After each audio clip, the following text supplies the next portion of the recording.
वो सूरतें न जाने किस देश बसतियाँ हैं, अब जिनके देखने को आँखें तरसतियाँ हैं।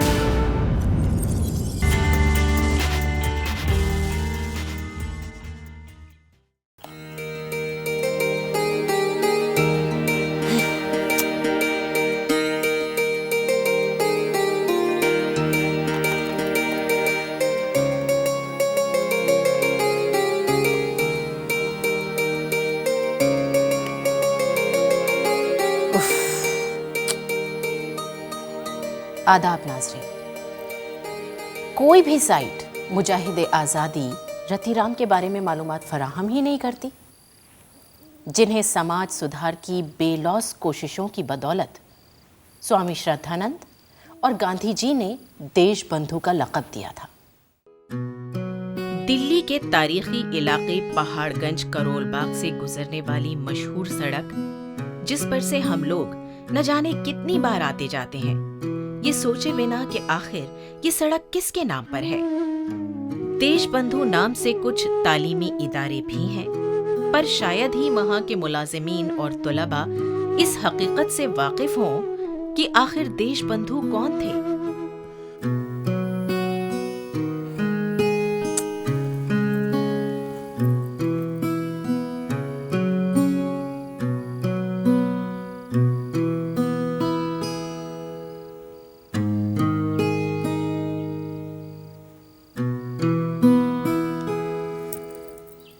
हेलो, मुझे पता करना है कि क्या मुझे देश बंधु गुप्ता पर पूरी इन्फॉर्मेशन कहीं से मिल सकती है। आप बहादुर शाह जफर मार्ग नई दिल्ली चली जाइए, वहाँ लाला जी के बेटे विश्वबंधु जी से मिल लीजिए। Okay, thank you.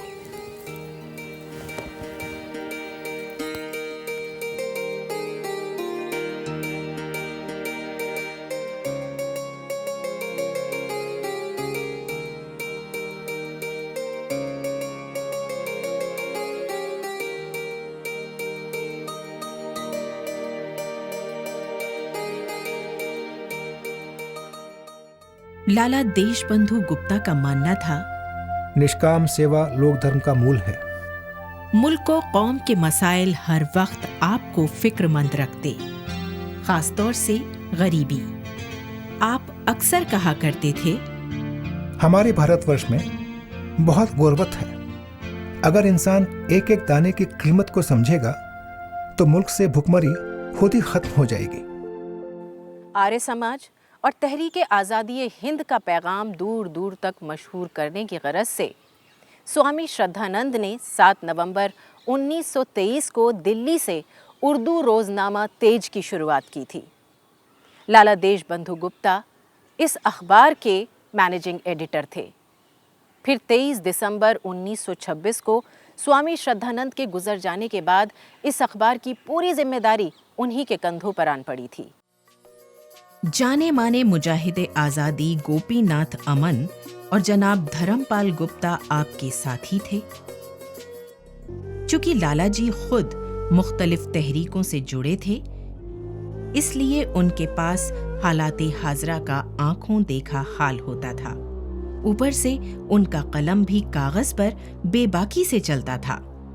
8 अगस्त 1942 को इंडियन नेशनल कांग्रेस ने क्विट इंडिया की तजवीज़ पास की। मौलाना आज़ाद, पंडित जवाहरलाल नेहरू और दूसरे कांग्रेस लीडर्स गिरफ्तार कर लिए गए। इस अफरा तफरी में कुछ लोग यानी कुछ कांग्रेस रुकन वहां से फरार होने में कामयाब हुए। कुछ कांग्रेस अराकीन चौपाटी पर एक मकान में मिले और आगे का प्लान तय किया। क्विट इंडिया की जो तजवीज़ पास हुई है उसे अखबार में छाप नहीं सकते, डाक से भेज नहीं सकते। ऐसे में करें तो क्या करें? लेकिन मुंबई की इस मीटिंग में क्विट इंडिया की जो तजवीज़ पास हुई है उसकी खबर मुल्क के गोशे गोशे तक पहुंचनी ही चाहिए। लेकिन सवाल है कि कैसे?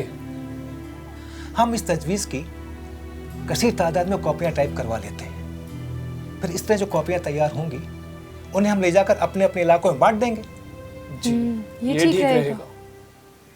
लाला देशबंधु गुप्ता भी इन कॉपियों के साथ बंबई से रवाना हुए, लेकिन आपको खबर मिली कि दिल्ली में पुलिस आपकी तलाश में है।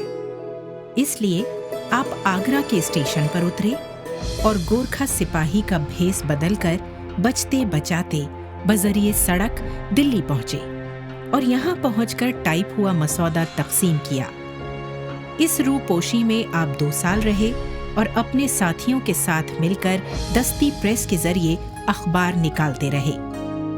उस दौर में जब बरतानवी इस्तेमार ने मुल्क के तमाम बड़े रहनुमाओं को गिरफ्तार कर लिया था और अखबार पर पाबंदी लगा दी थी, लाला देशबंधु गुप्ता के अखबार जारी रखने ने कौमी रहनुमाओं की गैर मौजूदगी में भटकते अवाम की रहनुमाई की और उनमें आज़ादी हासिल करने का जोश और जज्बा खत्म नहीं होने दिया।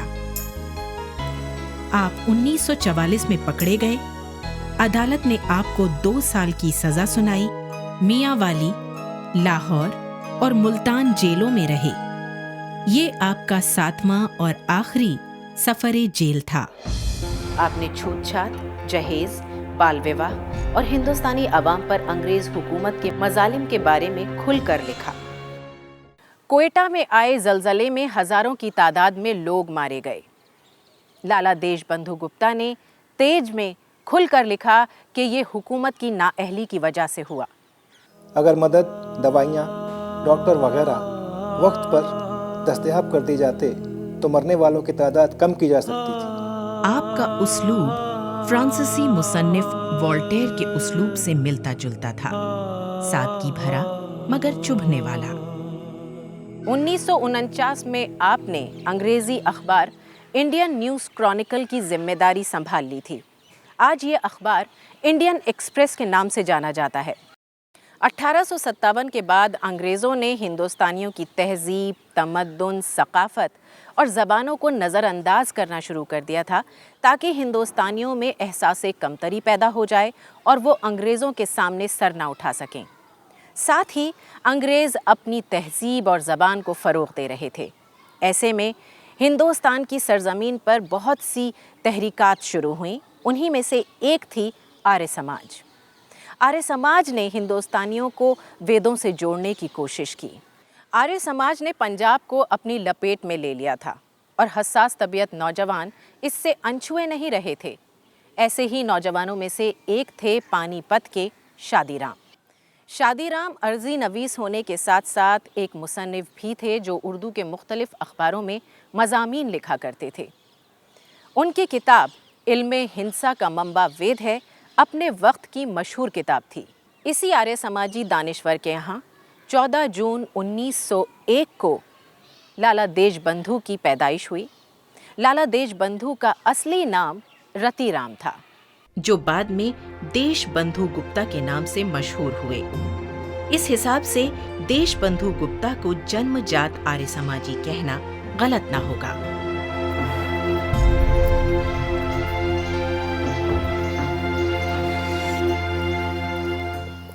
आज आपने आने में बहुत देर लगा दी पिताजी। वो कुछ आर्य सन्यासी कल पंजाब आ रहे हैं। उनके रहने सहने और खाने पीने का इंतजाम देखने गया था। ये आर्य सन्यासी कौन होते हैं? वो सन्यासी जिनकी आस्था आर्य समाज में होती है, जो वेद को अपना जीवन का मूल मानते हैं, वो। अच्छा। रति, वैदिक युग हमारे मुल्क की तारीख का सुनहरा बाब है जो जात पात और जाहिलियत जैसी बुराइयों की नजर हो गया। हमेशा याद रखना, इंसान अपने कर्मों से छोटा बड़ा होता है, जात से नहीं। जी। रतिराम देशबंधु की शुरुआती तालीम पानीपत के एक मदरसे में हुई, जहां आपने उर्दू फारसी पढ़नी लिखनी सीखी और आला नंबरों से मिडिल पास किया। फिर आगे की पढ़ाई के लिए 1916 में अंबाला के आर्या हाई स्कूल से मैट्रिक किया और फिर इंडियन सिविल सर्विस के मुकाबला जाती इम्तिहान में हिस्सा लेने की गरज से सेंट स्टीफेंस कॉलेज में दाखिला लिया, जो उन दिनों इस मकसद के लिए मौजू समझा जाता था। 1920 में नॉन कोऑपरेशन तहरीक पास हुई।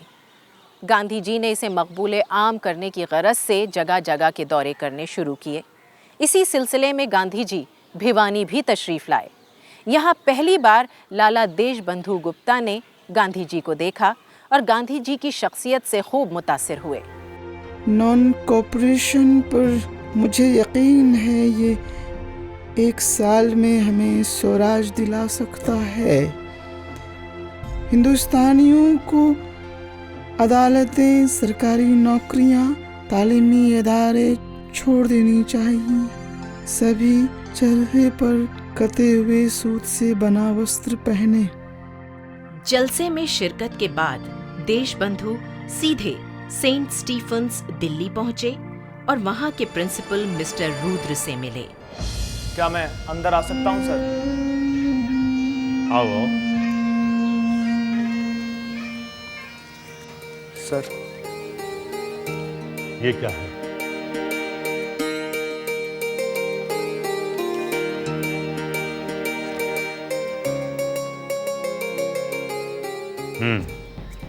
तो अब आप कॉलेज नहीं आएंगे और आईसीएस में पार्टिसिपेट करने का इरादा भी खत्म? जी सर, ईश्वर चाहता है कि मैं इस देश के लिए बलिदान दूं, तो मैं बलिदान दूंगा।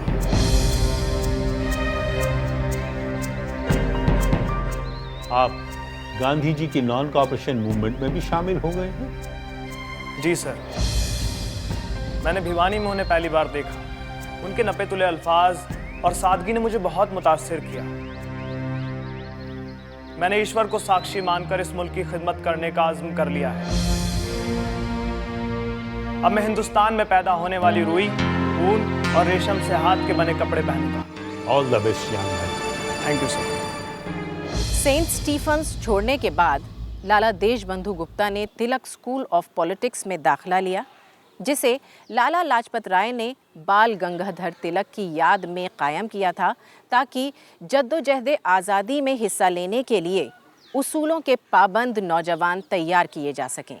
लाला देशबंधु गुप्ता के तईं लाला लाजपत राय की एतमाद और मोहब्बत का जिक्र करते हुए महात्मा गांधी के बेटे जनाब देवदास गांधी ने लिखा है, एक दिन डॉक्टर अंसारी की कोठी पर मैं एक नशिस्त में बैठा हुआ था। लाला लाजपत राय आए और लाला रतिराम देशबंधु गुप्ता का पता करने लगे। मैं हैरान रह गया था कि लाला जी किसे पूछ रहे हैं। अचानक एक नौजवान उठा और लाला जी के साथ चला गया। वो रतिराम देशबंधु गुप्ता जी थे। आप आज़ादी हिंद से ताल्लुक़ रखने वाली सभी तहरीकों में पेश रहे। वेल्स के शहजादे को हिंदुस्तान आना था। यहाँ की हुकूमत ने दबे कुचले लोगों को पैसे और सूट बूट देकर अपने साथ में ला लिया था, ताकि शहजादे को अपनी रियाया खुशहाल लगे। ऐसे में वतन से मोहब्बत करने वालों का हुकूमत का साथ देने वालों को समझाना बेहद ज़रूरी था। आप अपने साथियों के साथ दबे कुचले लोगों की बस्तियों में गए। तुम हमें साथ मिलाने की बात कहते हो। तुम्हारी हिंदू मुसलमानों की कांग्रेस पार्टी हमें कुओं पर चढ़ने से रोकती है और हमें पियाऊ पर पानी बांस की नलियों से पिलाई जाती है, और तुम कहते हो स्वराज लेंगे। देखता हूँ स्वराज कैसे लेते हो। महात्मा गांधी छुआछूत को जड़ से उखाड़ फेंकना चाहते हैं। उन्होंने कांग्रेस के नागपुर इजलास में वाज़ेह तौर पर कहा है, स्वराज हासिल करने की एक शर्त दबे कुचले भाइयों को उनके हुकूक दिलाने की होगी। इस कोशिश का नतीजा ये हुआ कि जब वेल्स का शहजादा पानीपत आया तो शहर में हड़ताल थी, बाजार काले झंडों से सजा हुआ था और गांधी जी जिंदाबाद के नारे गूंज रहे थे। गांधी जी जिंदाबाद, गांधी जी जिंदाबाद, गांधी जी जिंदाबाद, गांधी जी जिंदाबाद, गांधी जी जिंदाबाद। ऑफिसर, रतिराम जब ऑब्जेक्शनेबल स्पीच डिलीवर कर रहा था तो तुमने उसे अरेस्ट क्यों नहीं किया? सर, शहर में दंगे भड़क जाते, मारकाट मच जाती और प्रिंस ऑफ वेल्स जब यहाँ आते तो बॉम्बे वाला हाल देखते। पत्थर वाले कुएं पर होने वाली मीटिंग एक्सक्लूसिवली एडमिनिस्ट्रेशन और दबे कुचले लोगों के दरमियान थी। रतिराम जैसे डिस्टर्बिंग एलिमेंट्स को दूर रखने के लिए पुलिस प्रोटेक्शन काफी सख्त थे। तो ये आदमी वहां कैसे एंटर हुआ? सर, वो I want it in writing. Ratiram की इस दिलेरी से खुश होकर स्वामी श्रद्धानंद ने उनको देश बंधु के लक़ब से नवाजा और कांग्रेस कमेटी ने उन्हें अपना वज़ीर इत्तलात बनाया। वज़ीर इत्तलात बनते ही देशबंधु गिरफ्तार कर लिए गए। आप पर मुकदमा चला और 5 जनवरी 1922 को आपको 1 साल की सज़ा हुई। आपको मियाँवाली जेल में रखा गया। गांधी जी ने जब भी आज़ादी हासिल करने की गरज से किसी भी तहरीक का शंख बजाया, देशबंधु गुप्ता बिना अंजाम की परवाह किए आगे आए। कांग्रेस ने जब स्वराज हासिल करने की कोशिशें शुरू की तो बरतानवी साम्राज्य के खैरख्वाहों ने तरह तरह की अफवाहें फैलाईं। कांग्रेस बनियों का जमघट है। गांधी के आंदोलन किसानों की जमीनें नीलाम करा देंगे। स्वराज का मतलब है शहरियों के लिए राज्य और गरीब देहातियों के लिए स्वाहा। नतीजतन गांव में बसने वाला हिंदुस्तान कांग्रेस से खिंचा खिंचा रहने लगा। पंजाब और हरियाणा में कांग्रेस से दूर होते देहाती अवाम को समझा बुझाकर कांग्रेस से जोड़े रखने का काम देशबंधु गुप्ता ने किया। वो गांव-गांव गए, जलसे जुलूसों का इनेकाद किया और भारी तादाद में किसानों और मजदूरों को कांग्रेस में शामिल करके जद्दोजहद आज़ादी को मजबूत बनाया। गांधी जी ने डांडी मार्च 79 सत्याग्रहियों को साथ लेकर शुरू की थी और साबरमती से डांडी तक का फासला 24 दिन में पूरा किया था। ये फासला था 241 मील। डांडी पहुंचकर आपने नमक तैयार किया था। दिल्ली में नमक मोर्चा लाला देशबंधु गुप्ता ने संभाला था। अंग्रेज हुकूमत, अंग्रेज हुकूमत, अंग्रेज हुकूमत, अंग्रेज हुकूमत, अंग्रेज हुकूमत, अंग्रेज हुकूमत, अंग्रेज हुकूमत, अंग्रेज हुकूमत। लाला देशबंधु, तुम ये क्या करता है? आपके इस सवाल का जवाब हिंदुस्तान की तारीख देगी। मैं ये समझता हूँ कि ये काम हुकूमत के मजालिम का रद्द-ए-अमल है। हो सकता है हमें गोली भी चलाना पड़े। कोई बात नहीं, हम हिंदुस्तानियों की जिंदगी तो गोली की कीमत से भी कम है। अंग्रेज हुकूमत, अंग्रेज हुकूमत, अंग्रेज हुकूमत, अंग्रेज हुकूमत, अंग्रेज हुकूमत, अंग्रेज हुकूमत, अंग्रेज हुकूमत, अंग्रेज हुकूमत। आप 7 बार जेल गए। एक बार आप मुल्तान जेल में थे कि खराब खाने की वजह से आपकी तबीयत खराब हो गई। फिर 1944 में आपको रिहा किया गया, लेकिन आपकी तबीयत इतनी खराब थी कि स्ट्रेचर पर लेटकर आप दिल्ली पहुंचे। आपकी शरीके हयात मोहतरमा सोना देवी तहरीक आज़ादी हिंद में आपके साथ थीं। आपने मुश्किल से मुश्किल वक्त में अपना और अपने शौहर का हौसला बनाए रखा।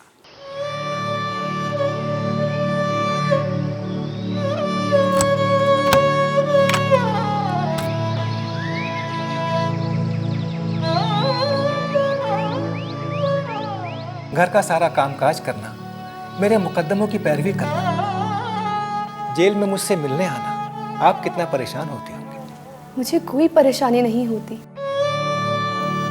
आपके गिर्द तवाफ किए बिना मेरी जिंदगी मुकम्मल हो ही नहीं सकती। मैं खुशनसीब हूँ।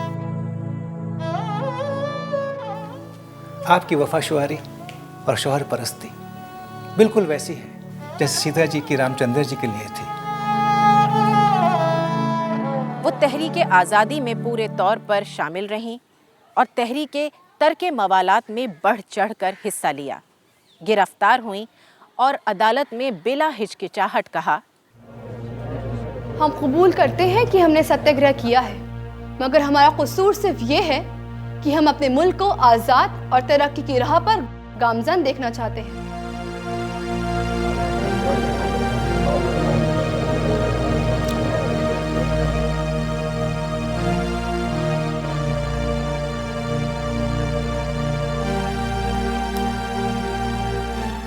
आप कांग्रेस, आर्य समाज और हिंदू महासभा के साथ जुड़े थे, लेकिन आप 1925 में हिंदू महासभा के दिल्ली इजलास में इख्तिलाफात की वजह से अलग हो गए थे। आपके आर्य समाजी वालिद अपने वक्त में पानीपत की आर्य समाज शाख के सद्र थे, लिहाजा आर्य समाज से आपका लगाव फितरी था। संध्या हवन, सत्संग, अनुष्ठान आपकी जिंदगी के जुज थे। पक्के आर्य समाजी होने के बावजूद आप हिंदू मुस्लिम इत्तेहाद के पैरोकार थे। दोनों ही मज़ाहिब के लोग आपका बहुत एहतराम किया करते थे। दोनों कौमों में कभी कभार होने वाली गर्मा गर्मी आपके समझाने बुझाने से ठंडी हो जाया करती थी। लाला जी ने अखबार तेज का कृष्ण नंबर निकालने का सिलसिला शुरू किया तो उन्होंने मुसलमान आलिमों, शायरों और अदीबों को श्री कृष्ण की जिंदगी पर कलम उठाने की दावत दी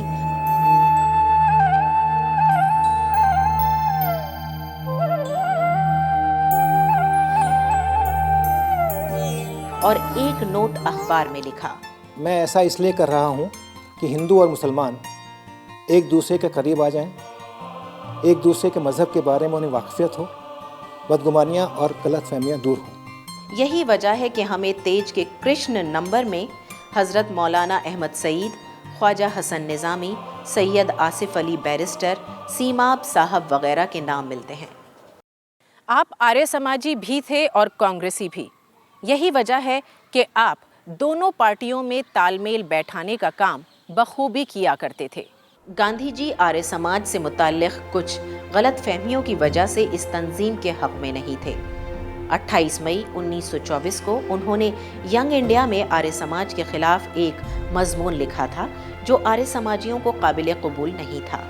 ऐसे वक्त में गांधी जी के सामने आर्य समाज की सही तस्वीर पेश करने का काम देशबंधु गुप्ता ने पूरी कामयाबी के साथ किया था।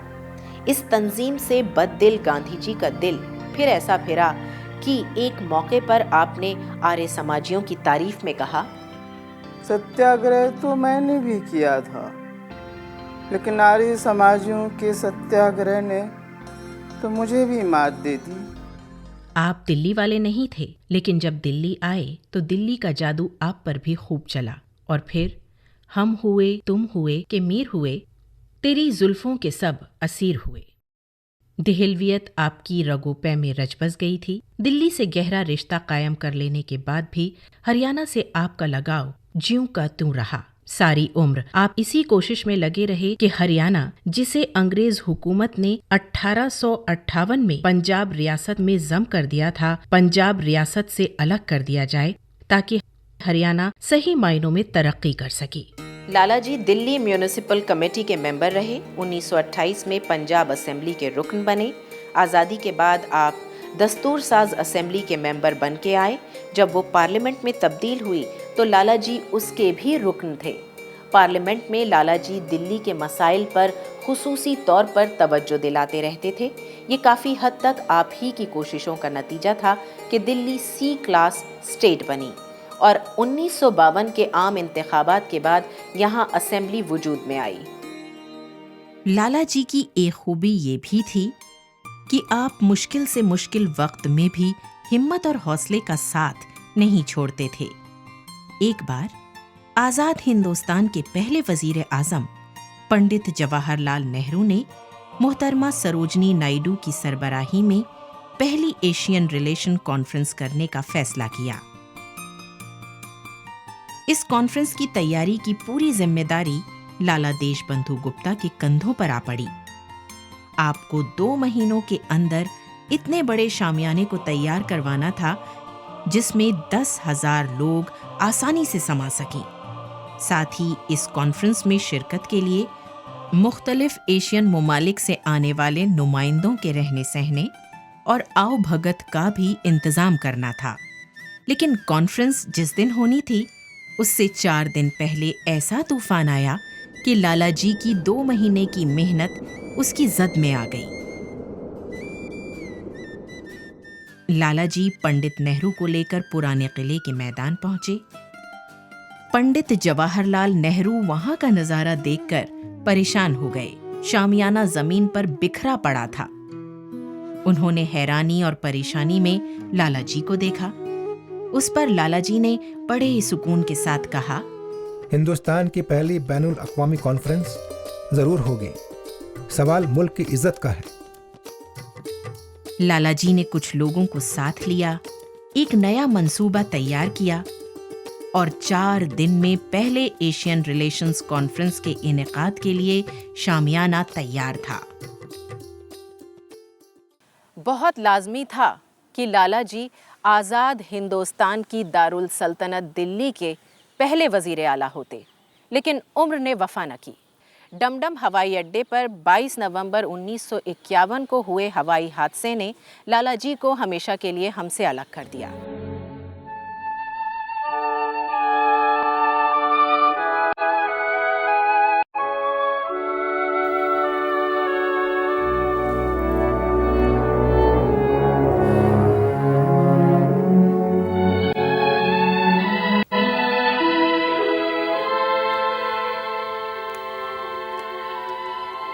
कहाँ गए वो लोग जो शोला भी थे, शबनम भी? करमन ने वाधिका रस्ते की पॉलिसी को अपनाया और पूरी जिंदगी गुजार कर चले गए। छोड़ गए तो कुछ बुझी बुझी सी यादें, कुछ मिटे मिटे से निशान। ये यादें और ये निशान हमारी विरासत है। ज़रूरत है कि हम इन्हें संभाल कर रखें ताकि आने वाली नस्लों को हम इन्हें बाहिफाजत पहुंचा सकें। लाला देशबंधु गुप्ता और उनकी कभी न थकने वाली कोशिशों को सलाम। वो सूरतें न जाने किस देश बसतियां हैं, अब जिनके देखने को आंखें तरसतियां हैं।